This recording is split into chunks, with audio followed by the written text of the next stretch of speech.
There are a number of properties, whether they're foreclosures, whether they're properties that have been affected by the flooding, especially from 2007. We have quite a few in the southeast part of town that are vacant. The majority, I would say, though, of the homes that are abandoned are properties that have been foreclosed on or in some sort of bankruptcy. Some of them I've been dealing with for probably 4 or 5 years.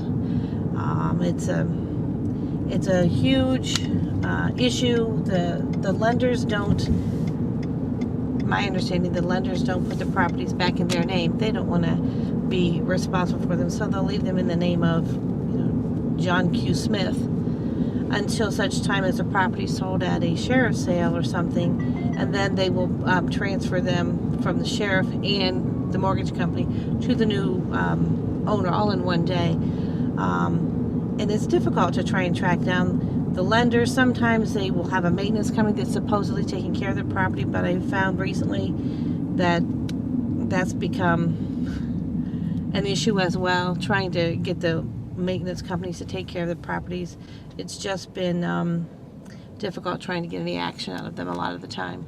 So what's the recourse for the city? The recourse for the city is, if it doesn't get taken care of, we will send it to whomever the property is registered to.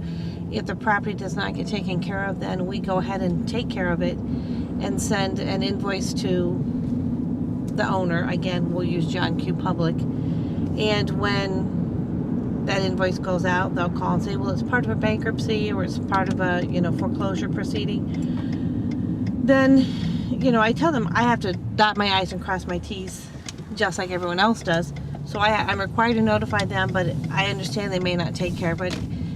Then we'll just go ahead and do it and have the mowers mow it. And then we'll send an invoice again to the property owner to whom it's registered to. When that doesn't get paid, then it gets assessed to the property taxes. I know most of the stories by heart because I've been dealing with it for so long. But and it is unfortunate, and I feel bad for the people going through the foreclosure or the reverse mortgage with their parents, whatever. But I also feel bad for the people in the neighborhood who have to deal with the issue. And a lot of times they're told, if it's a foreclosure or bankruptcy, they're not permitted back on their property. I had one property where the gentleman had been taking care of it even though he was no longer living there. And then he was told in no uncertain terms was he permitted back on the property. He was actually taking care of it for them, and they told him no.